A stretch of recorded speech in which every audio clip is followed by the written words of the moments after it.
जम्मू कश्मीर अपनी पार्टी के लीडर और श्रीनगर के मेयर जुनैद मत्तू ने तालिबान के तई नरम रवैया इख्तियार करने पर गुपकार अलायंस को आड़े हाथों लिया है। न्यूज़ 18 उर्दू से बात करते हुए जुनैद मत्तू ने कहा कि अगर जम्मू कश्मीर में तालिबान की हुकूमत होती तो महबूबा मुफ्ती को सियासत में आने ही नहीं दिया जाता। उन्होंने कहा कि डॉक्टर फारूक अब्दुल्ला के घर को एक गैर मुस्लिम घर करार दिया जाता। जुनैद मत्तू ने कहा कि इक़्तिदार में रहते वक्त इन लीडरों का मौक़िफ़ आज़ाद ख्याल होता है, इक़्तिदार से बाहर होने पर वो बुनियाद परस्त और अलहदगी पसंदाना मौक़िफ़ अपनाते हैं। जुनैद मत्तू ने PAGD की जानिब से दफ़ा 370 और 35A के मामले पर लोगों को गुमराह करने का भी इल्जाम लगाया है। महबूबा मुफ्ती साहिबा से पहले ये पूछना चाहिए था, अगर तालिबान की हुकूमत होती और वो होती, क्या वो सियासत में हो पाती? क्या वो बयान दे पाती? क्या वो घर से बाहर निकल के सियासत में हिस्सा ले पाती? इनकी इनहेरेंट हिपोक्रेसी है। ये पावर में सॉफ्ट लिबरल्स बनते हैं और आउट ऑफ पावर ये रेडिकल्स और कंजर्वेटिव्स बनते हैं, और ये हमने पिछले 30 साल से देखा है एट कन्वीनियंस। डॉक्टर साहब की बात करें, वो तालिबान को बड़ा यहाँ से हिदायत दे रहे थे। हकीकत में देखें, डॉक्टर साहब का घर जो है, अगर तालिबान यहाँ पे उनको तो मुर्तद करार दिया जाएगा। उनने तो मजहब से बाहर घरों में शादियाँ की हैं, हमने थोड़ी की हैं। So if they are so sympathetic to the Taliban, their own existence in a Taliban-esque society would be impossible. Dr. Farooq's house would itself be declared a non-Muslim house. Mehbooba Mufti would be barred from politics. तो ये जो देखते हैं ना कि out of power they become radicals, they become secessionists, इन्हीं की वजह से ये तबाही यहाँ पे हुई, क्योंकि गरीब अवाम जो है, उनके जो बच्चे हैं, उनको ये इस्तेसाल उनका करते हैं, उनको इंस्टिगेट करते हैं, while they live completely contradictory personal lives themselves. Post 5th of August इनने जो मॉरल एक स्टैंड लिया, आपको याद होगा, मैंने तब अपोज किया कि people's conference should not be a part of the people's alliance, और the party distance itself from me. नहीं, हमें वो स्पोक्स पर्सन भी बने सजाद साहब पीपल्स अलायंस के।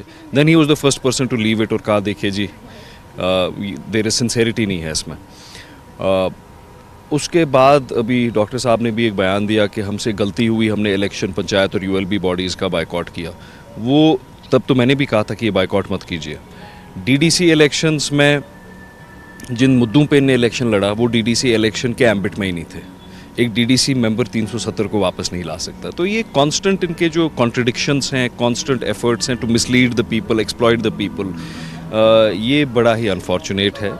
जहाँ तक मेरी सोच है, मेरी बड़ी हकीर हैसियत में जो मेरी सोच है, जो अवाम है वो अब उस माइंडसेट में नहीं है कि वो डॉक्टर फारूक अब्दुल्ला या बाकी लोगों के बहकावे में आए और उस इमोशनलिज्म में आए।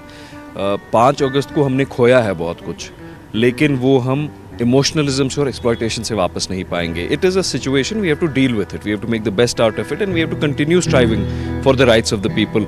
लेकिन लोगों को एक्सप्लॉयट करने से कुछ नहीं होगा। मुंबई के साकिनाका इलाके में हुई इस्मत रेजी मामले में मुतासरा की मौत हो गई। इलाज के दौरान जख्मों की ताब न लाकर इंतकाल हो गया। मुतासरा के अहले खाना ने कसूरवार के खिलाफ सख्त कार्रवाई का मुतालबा किया है। वाज़ेह हो कि वारदात का CCTV फुटेज सामने आया है। इस CCTV फुटेज में पूरी वारदात कैद है। इस्मत रेजी के बाद मुलजिम मुतासरा को बेरहमी से पीटता है और मुतासरा को नीम मुर्दा हालत में ऑटो में रखकर फरार हो जाता है। रात होने की वजह से तस्वीरें थोड़ी धुंधली है। साकिनाका पुलिस के CPI बलवंत जाधव का कहना है कि ये CCTV फुटेज मुलजिम के चेहरे को सजा दिलाने में अहम सबूत के तौर पर साबित होगा।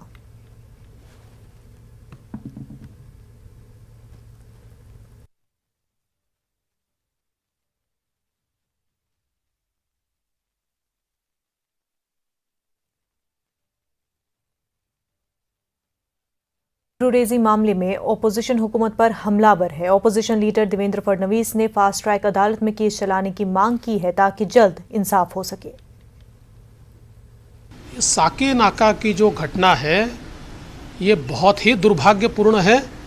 हम इसकी निंदा करते हैं, और जिस प्रकार से ये घटना हुई है, एक प्रकार से मानवता को कालिख पोतने वाली ये घटना है।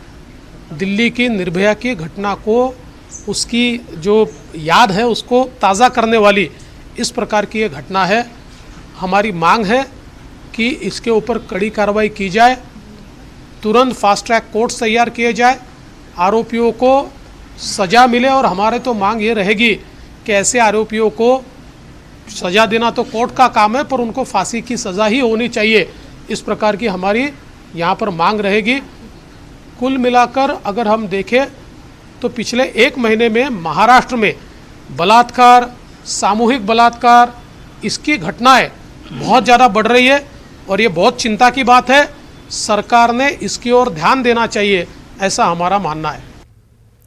साकिना का आबरूरेजी मामले में महाविकास अघाड़ी हुकूमत तनकीदों के घेरे में है। रियासती वजीर नवाब मलिक के मुताबिक हुकूमत इस बात को यकीनी बनाएगी कि केस में चार्जशीट मुकर्ररा वक्त के अंदर दाखिल की जाए। मामला जल्द मंतकी अंजाम को पहुंचे, इसके लिए केस को फास्ट ट्रैक अदालत में चलाया जाएगा। सरकार फास्ट ट्रैक पर यह मामला ले जाए, ये भी प्रयास रहेगा ताकि सजा मिलने के बाद लोगों को डर पैदा हो। ये निश्चित रूप से इस दिशा में सरकार कदम उठाएगी। It is very sad the lady is no more and the accused has been arrested. Definitely government will take a step to file charge sheet within the time as soon as possible. The fast track court should be set up and definitely a punishment should be there that people must get some lesson from this punishment. कौमी खवातीन commission Rekha Sharma ने साकिना का आबरूरेजी मामले का आज खुद notice लिया। उन्होंने कहा कि अगर इस केस में शाम तक कोई पेशरफ्त नहीं होती है तो कमीशन एक टीम मुंबई रवाना करेगा। उन्होंने मुतासरा खानदान की मदद करने की भी बात कही।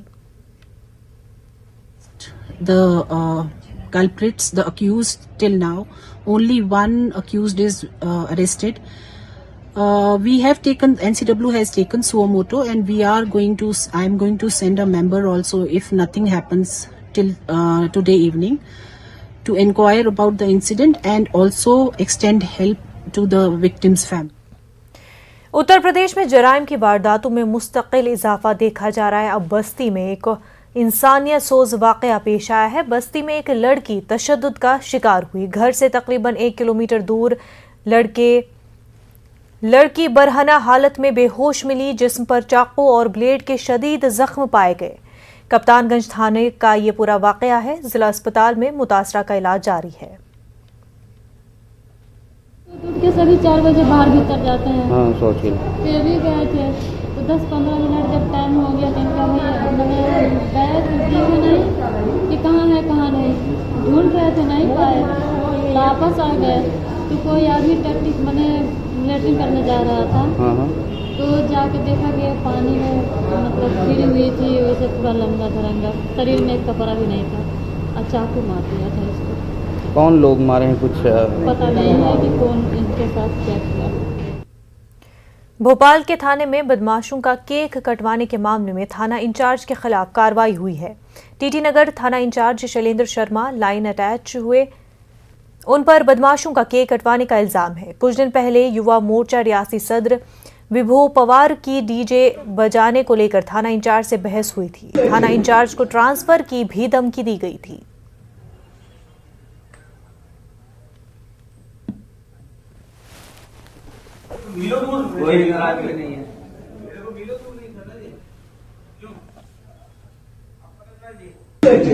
कि जब निगरानी शुदा और सट्टेबाज बदमाशों का केक, जन्मदिन का केक थाने में कटा गया, अब उस पर कार्रवाई करते हुए थाना प्रभारी को सस्पेंड कर दिया गया। अब थाना प्रभारी बेचारे का क्या दोष, वो तो दबाव में था भाजपा नेताओं का, क्योंकि उन्हीं का जन्मदिन का जब डीजे बज रहा था उनने रोकने की कार्रवाई करी तो भाजपा नेताओं ने ट्रांसफर और देख लेने की धमकी दी। अब टीआई बेचारे दबाव में आ गए नौकरी बचाने के लिए, उन्होंने थाने में केक कटा दिया। अब टीआई पे कार्रवाई करी तो करी, लेकिन उन बदमाशों पे क्या कार्रवाई करी? उन बदमाशों को भी, जो निगरानी शुदा बदमाश है, सट्टेबाजी, उन पे भी तो कार्रवाई होना चाहिए। उनको छोड़ दिया गया, क्योंकि भाजपा के पूर्व मंत्रियों का, वर्तमान पदाधिकारियों का संगठन का संरक्षण है और खुलेआम अपराधियों को संरक्षण दे रहे हैं। उनके होर्डिंग पोस्टर और बैनरों पर नजर आते हैं। इसीलिए इतनी हिम्मत हुई कि थाने में उनके जन्मदिन का केक कटा। अब ऐसा लग रहा है कि शीघ्र ही इन बदमाशों का केक वल्लभ भवन में, मंत्रियों के कक्षों में, मुख्यमंत्रियों के कक्षों में भी कहीं कटते हुए दिखाई नहीं दे। ऐसा लग रहा है इस घटना के बाद कि शायद ऐसा ही होगा। भोपाल से हमारे नुमाइंदे मेहताब आलम बराह रास्त हमारे साथ जुड़ चुके हैं। भोपाल, ये पूरा मेहताब, ये बताएं कि पूरा मामला आखिर है क्या?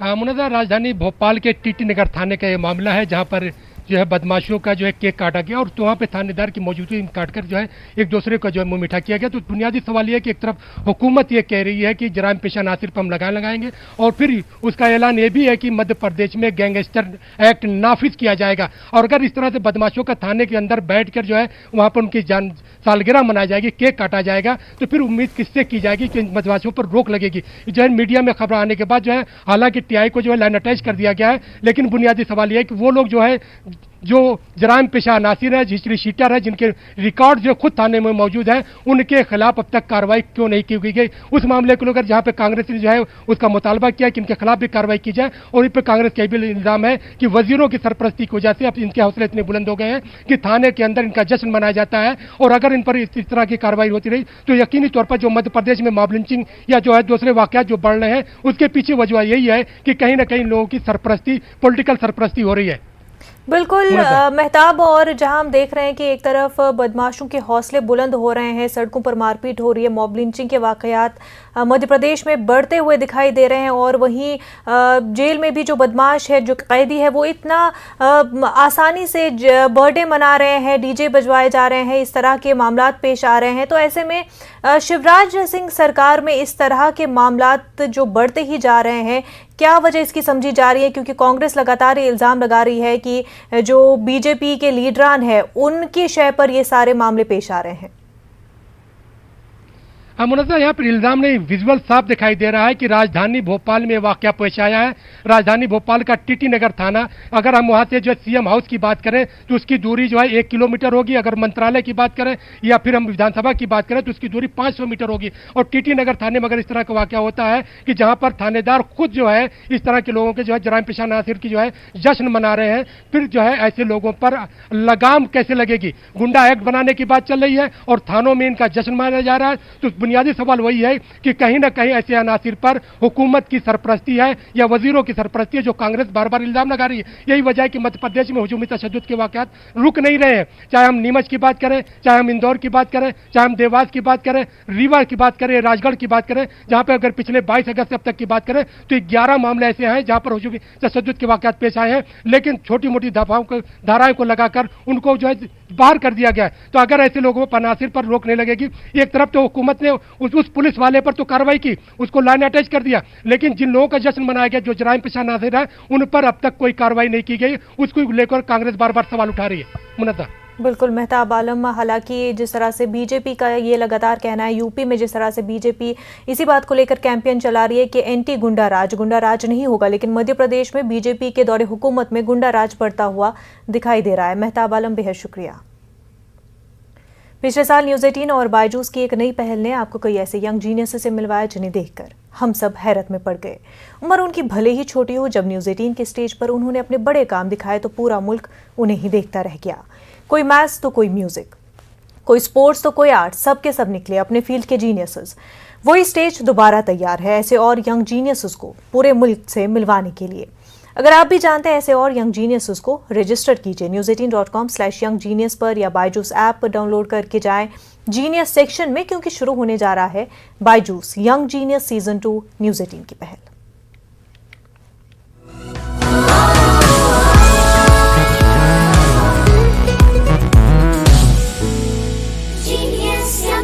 आपका खैर मकदम है। ड्रोन के जरिए कोरोना वायरस वैक्सीन और दवाई मुंतकिल करने वाली तेलंगाना पहली रियासत बन गई है।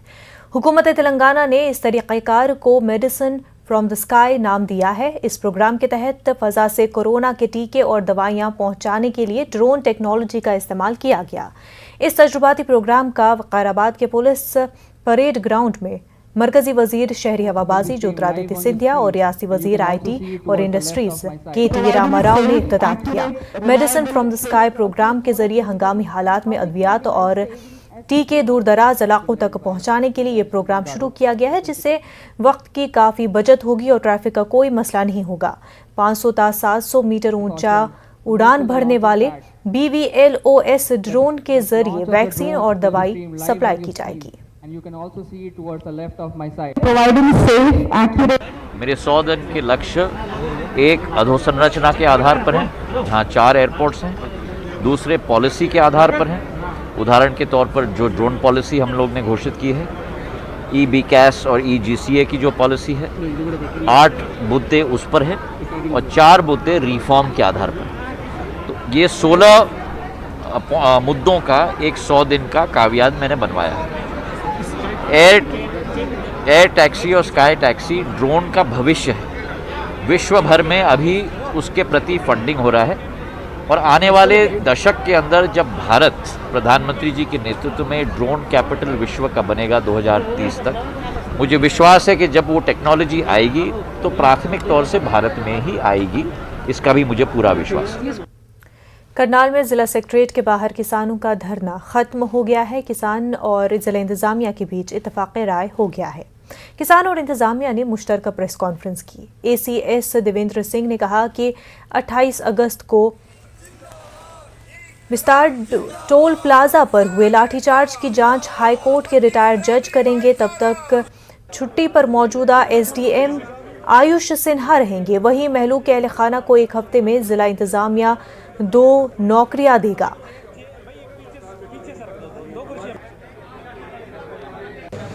हाल निकल गया है, उसमें जो 2-3 मांगे हमने रखी थी वो करीब सारी मानी जा चुकी हैं। जहाँ तक मृत परिवार की भरपाई का सवाल था वो हमने 1 नौकरी मांगी थी, लेकिन कल हमने उसके लिए 2 नौकरियाँ मांगी हैं।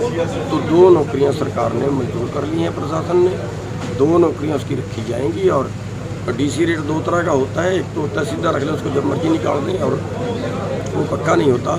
एक होता है पोस्ट के इंगेस्ट रखी जाए, वो बाद में पक्के होने के उसके चांस होते हैं। तो दोनों नौकरियाँ पोस्ट के इंगेस्ट होंगी।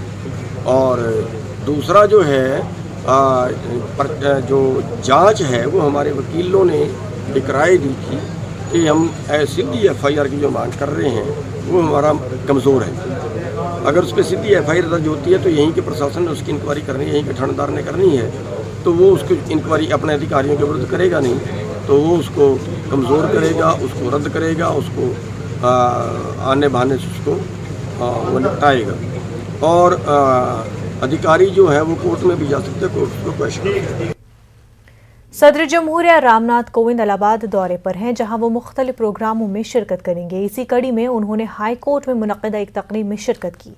इस प्रोग्राम में वज़ीर-ए-आला योगी आदित्यनाथ भी मौजूद थे। सदर जमहूरिया ने Allahabad high court bar association और रियासती हुकूमत की जानिब से मुश्तरका तौर पर मुनक़्क़दा प्रोग्राम में वकला के चैम्बर की इमारत का संग बुनियाद रखा। इस इमारत में वकीलों का चैम्बर, लाइब्रेरी और ऑडिटोरियम होगा। इसके साथ मल्टी लेवल पार्किंग भी होगी। सदर जमहूरिया जलवा में नेशनल लॉ यूनिवर्सिटी का संग बुनियाद भी रखेंगे।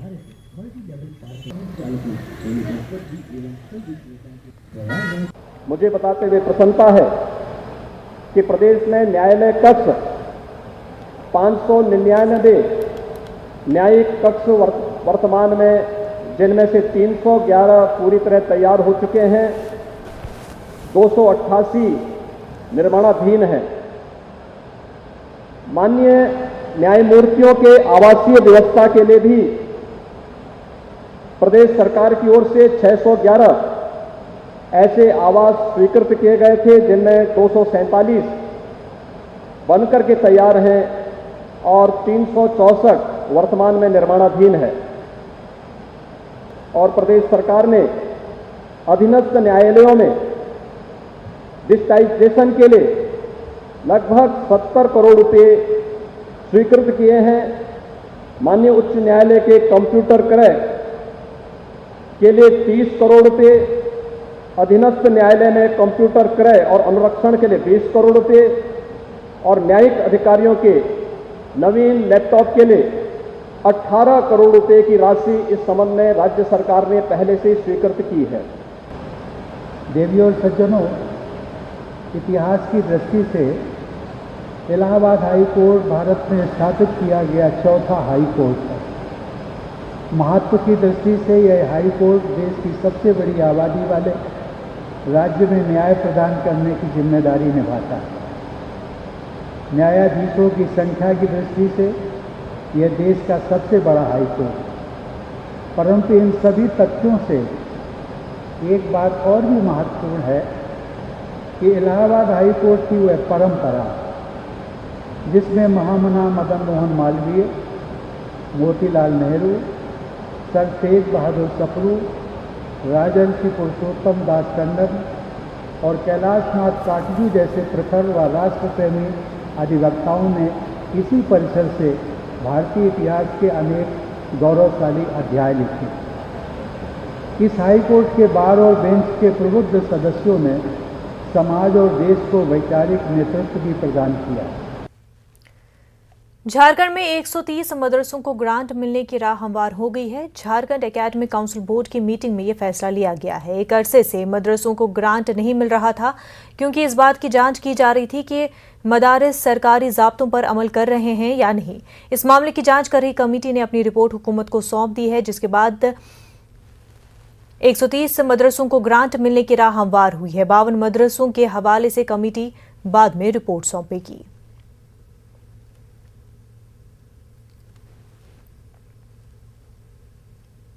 कोरोना वबा के दौरान बाहमी इमदाद और इन्हिसार का जज्बा मुस्तहकम हुआ है। मुल्क इस वबा से मुत्तहिद होकर मुकाबला कर रहा है। टीकाकारी के ऐलान के बाद हम बेहतर ताउन करें जिससे हम कोरोना को मात देने की जानिब कदम बढ़ा सके। नेटवर्क 18 इस मुहिम में हर कदम पर आपके साथ रहेगा।